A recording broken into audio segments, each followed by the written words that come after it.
Got a way of starting conversations that ends conversation. Why is your wife divorcing you? Got a way of starting conversations that ends conversation. Funny. Hello and oh shit. Hello and welcome to Tina and Karen Do the Tube. I, of course, am Karen. And I am not Tina. Yes, we have a new guest today because Tina, he lives very far away and he's not going to make the effort like our good friend here. Phil. Oh, wait, he lives in Seattle, right? He lives in Seattle. Okay. Why don't you... I was about to say the same thing. Okay. Not about me. No. Okay. All right. Why don't you introduce yourself? I am Phil. Okay. I live in Tacoma. Good. Where men live. We don't want to be too harsh on Seattle because we're trying to attract them as an audience, Fine, right? I live in Tacoma where you can wear a pair of jeans and a t-shirt and be okay. You can't do that in Seattle? No. Why is that? Because you're not in the khaki club. I don't think Seattle's too uppity. Well, I mean, it totally is. It's whole. Okay. I should rephrase that. They're very uppity, but there's also an underground society of kind of crazy. No. The underground society are posers. They're posers? Yeah, Tacoma posers. They want to be from Tacoma. Correct. If you wear a pair of jeans in Seattle, you actually want to be from Tacoma. I feel like Seattle is vaguely aware that Tacoma exists. I think that's how far up their own ass they are sometimes. Well, yeah. We're shooting each other every day over here. Aren't we? Well, I haven't shot too many neighbors this week. It's a good day. All right, so yes, as we mentioned that we are from Tacoma, me and him, so we're going to have a little bit more of a Tacoma vibe to this show, which would be a lot more profanity, probably a little more blue-collar feeling, because my friend Marty got a little too offended, a little too sensitive about some of these subjects that we talk about, right? Was he wearing khakis? He doesn't wear khakis. What's this khaki fixation you're on? I'm an anti-khaki fixation, Jay. Whatever. You fixate too much on pants. What does blue pants make a man? How does that make a man? How does it make a man? A man can work in blue jeans. A man cannot work in khakis. A man can sit at a desk in khakis. He cannot drive a backhoe in khakis. So specifically to do a job, you have to be doing a backhoe. What do you do for a living? I want to make that clear because you're trying to paint this picture of yourself that I don't think is fair to the audience. You don't have to say what you do, but do you wear blue jeans to work? Absolutely. And do you get dirty in those blue jeans? I take them home and dig in my garden. Usually they bury the bodies of my neighbors, which I shoot. We're from Tacoma. Who am I shooting? It's not as bad as Lakewood. Lakewood had a killing like last week or something, wasn't it? At the apartment? I don't know. It was a drive-by. Well, they just found a body in the Puyallup. No kidding. Yeah. What was this? 2 days ago. I did not hear about this. Floating right out into Commencement Bay. That's terrible. Well, for the person that died, yes. Okay. Well, someone got away with it, so it's not that bad. Not bad for him. Right. We assume it's a him. It's always a him. What's that? Oh, come on. You saying women can't commit murder? You a sexist. Yes, I am. When it comes to murder. Murder typically tends to be... So how would okay, so was there what was the body? Would they have stab wounds or anything? I don't know a thing about it. I just know it was floating, so... A woman wouldn't be able to dump it in the bay anyways, or the river. I mean, unless she shot him on the banks of the Puyallup. Seems like an odd scenario. A woman driving a guy out to a river and then I don't think it's an odd scenario. Walk out to the end of the road. No. To the end of the river. I'm going to shoot you. No, some woman is sick and tired of her husband fishing instead of ignoring her, goes down to the banks and gives him one. This scenario that you painted where women are so fed up with their husbands fishing too much, I don't think it exists. Are you sure? I've had at least one friend be divorced because of his fishing habit. That was a bad marriage to start with. You're right, she was a supermodel and he was a dork. No, that's the perfect marriage. So wait, by supermodel, so she's tall, thin, oh, yeah. Then it's not a good marriage. Sorry, that's not what I like. No. I like my women short to medium height and a little bit wound. Wound? Wound too tight? Stressed out and fed We're up? drinking. I meant round. Oh, round. Yes. You have to have a little bit of meat on the bone, I think. Oh, I see. Yes, very nice, very nice. Talk about, when you say the bone, that sounds more like a male part. You are one of them. I meant bones. Oh, I see. Bones! Okay. All right. I think that this mic is picking up more of my chair movements than actually me talking. You gotta oil that son of a bitch. I know. Well, no, but do you oil your chairs at home? No, you don't. I have oiled a chair. I'm not shitting you. But it was from the 1940s. The spring was creaky and I had to oil it. When did you get a chair from the 1940s? Why did you get a chair from the It was my 1940s? dad's. My dad kept his childhood set of dresser, chair, and desk, and I have dresser and desk, but chair went bye-bye. Does your dad like antiquing? No, he does not. Okay, I'm just... There's nothing wrong with antiquing for there. My dad loves antiquing. I know your dad loves antique. My dad is frugal and doesn't buy shit. Good. Yeah, so That's a good man. Well, My dad's not a good man. So he gives me and I have to refinish it after 50 years. See, that's the problem, actually, yeah. It is, yeah. For me. Because when my dad passes away, guess what I get?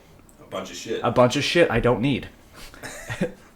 Most of it he doesn't need. He doesn't need any of it, really. My dad is a person who has literally built a little shanty town in his backyard to house all of his junk, and he'll tell you this much.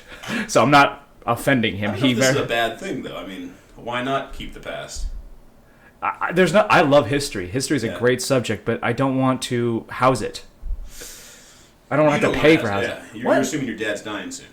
No, I'm not. He's a healthy man. Why would he die soon? I don't know. I'm just saying, he's even told me, we've gone over his will, and he said, look, when you die, you're going to get all this junk. He didn't say junk, but I'm putting it that way. And I told him straight up, I don't want to keep any of it.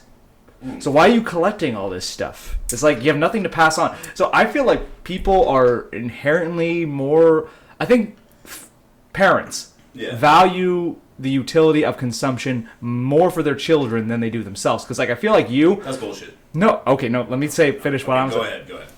I feel like material goods don't mean as much to you, but you want to leave behind material goods more for your daughters than... I think you're off. Okay, if you're me, you don't. I just had my kids pick through they picked through like half their toys and threw half of them away today. That's toys. Yeah, I know, but it's like, it's the same thing with everything with me. Like, if it's run its course and it's used up, it's gone. I mean, it's in the trash. Like, for instance, let me explain this to you. This is what I did all day today. Mm-hmm. I destroyed my kid's bunk bed. I hope you had a good reason. I had a very good reason. Because I'm picturing you just going into their room like, pick up after your toys. Well, I've done that, but this is a little different. I went in with a circular saw, not a sledgehammer. Oh, whatever. But you're destroying everything they love to send a message. Yeah, well, I had to. They nearly killed themselves last night on it. How? Because, it was my fault. So I built the bunk beds. So you destroy something they love because you caused a problem. I would say in the past, I caused a future problem by not using screws and instead using finish nails to put it together.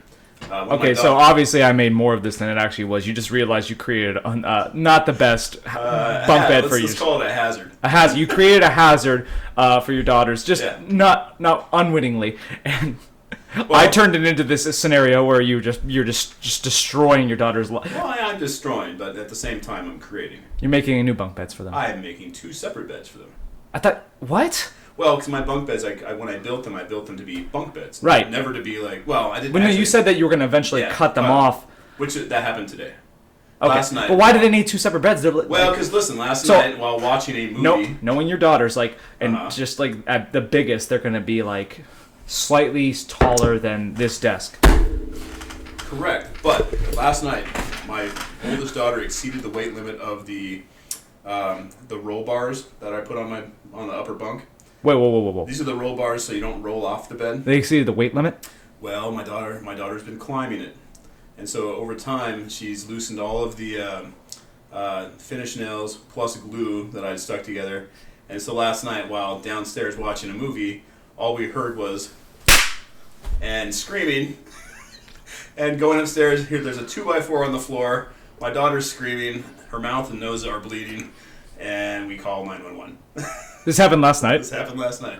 It's a valuable learning moment. Yes. She apparently was climbing. Never trust Daddy. No. I'll trust Daddy to make a mess of things. Okay. Yeah. Basically, she pulled off the 2x4, fell, and it fell in her face. Rest in pieces. So I created a soundboard last week, and we didn't utilize it enough, and I want to use it more. Oh, yeah. That was the best thing I could think of. You want to hear some of the other things I got queued up? Hang on. Let me get to my side here. Do the one above it. Okay, there we go. Thank you. We're a very classy show. But I got so many good ones here. Like, I got Arnold Schwarzenegger. Terminate terrorists. I gotta cut that one off, shoot. But a lot of other stuff. Don't be economic girly man. I love Arnold Oh, the Schwarzenegger. girl. I fucking love Arnold. Why wasn't he president? I mean, I know he wasn't. He can't Fuck be. you. Don't give me that bullshit. You want Arnold Schwarzenegger as your president? Over Trump? Well, yeah, but Yeah. Yeah, the Terminator? I would take him over Trump. Yeah, have you seen Trump's hair in the wind? What does that have to do with president? Everything. Appearance. Oh, come on. No, seriously, I haven't seen his hair in the wind. It's about a foot tall. Okay, what does FDR's hair look like in the wind? I don't care about FDR. He's dead. I'm talking about. My point being, just like presidents based on their hair. Come I would on. rather my president. Half the presidents are bald. I wish Trump was bald. Why do you want him to be bald? It's better than having a cat like huddled up on top of your head. I mean, it's disgusting. It's a false. You voted for Hillary because her hair was nicer? No. I'm ashamed I voted for Hillary. Everyone is. I know. Everyone's ashamed they voted for Trump. Well, they should be. Well, I'm just saying, like, we had the worst two. This is not even like just my opinion. Yeah. Based on opinion polls, this is the worst two presidential candidates in U.S. history. I know. No and we one got rid of the best. We got rid of Bernie Sanders. Well, he would have died. He was not. obviously. No. Yeah, He was not the best, and we can debate this on the air, but he simply wasn't the I best. don't know anything about him other than like people liked him. Well, people liked him because he's a decent man, but his plans would have been terrible for the United States. What, socialism? Well, yes. You know what? And let me talk a little bit about that. I just went to Victoria a couple weeks ago, and we stayed with in a bed and breakfast, so we got to actually talk to some Canadians. You're talking about single payer, aren't you? What's that? Single payer. Single payer what? Healthcare. You're going to talk about single Well, payer yes, I healthcare. am. Okay, so go on. Well, and so here's the deal. Like we sat down for breakfast the first morning we were there, the only morning we were there, and the couple that was across from us said, they said, "Are you Americans?" We said, "Yes," and she goes, "Well, I hope I'm not offending you, but what do you think about your president?" And we said, "Well, vote for him." But we got into this conversation about healthcare, and I had related a story where I was at a tailgate party. This is a few years ago for the Seahawks, and while there were some Canadians down from Vancouver, and my wife was. Okay, we lost battery life on at least one of these cameras, so Okay. we're going to have to check it really quick. So hold on for one quick moment. Okay, so I No. was. Oh, yeah, go ahead and fucking do the intro. And we're back.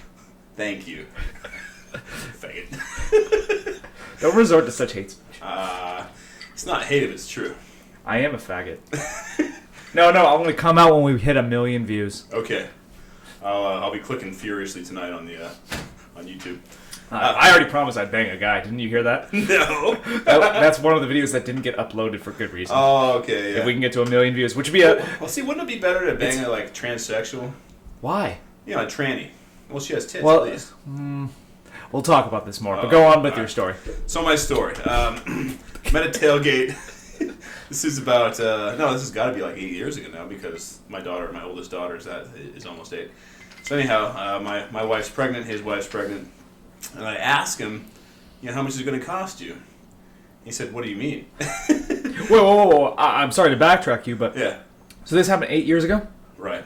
But you said, what do you think about your current president? So you were in Victoria. So the Victoria. So they were asking about Obama. No. Listen. I'm going to tell you the story. I'm going to go back to Victoria. We're framed story right now. We have jumped back in time. We're going to go back, and then we're going to jump a little more forward in time to a few weeks ago, and then become the present again. Okay, you explained this story so well. Okay. How stories work. Correct. So anyhow, 8 years ago, dude from Vancouver, talking to me about childbirth. I asked him the dumb question that me being an American would ask: how much does it cost you? And he said, "What?" Because it would cost him nothing. And anyhow, so we talked to the people. If we were going to jump back now to Victoria, apparently, even though they get things covered like this, their healthcare sucks. Oh, I know. Yeah, she said, we gotta wait months to see a doctor. My sister lives in Canada. She tells me almost the same thing. The Yeah. doctors there are so apathetic about their job, really. Yeah, they don't give a shit. Of course not. They They make pay less shit. than... It might as well be a mechanic. Pretty much. I mean, they're, work Well- on a body. Might as well be a car Well, body. that's why I would say that socialized medicine is an answer. It may not be the answer.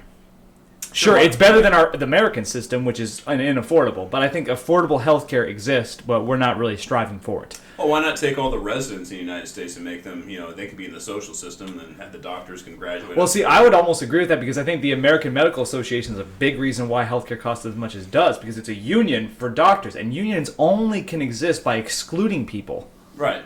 So by excluding people who are capable of doing the job, you're basically have a finite number of doctors who can actually perform. But that's not a reason to say that a doctor, like a resident, could perform a certain procedure or give a certain diagnosis. Well, why not make for a much cheaper? Why not have two healthcare systems? And we might. Well, we might talk about that at a later date. But we're kind of getting at the end of this segment because we have a lot to talk about tonight.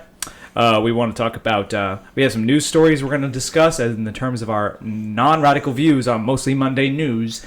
We're going to go over some of the most hilarious misinformed propaganda posters in history. And then we're also going to have a good talk with our good friend Siri.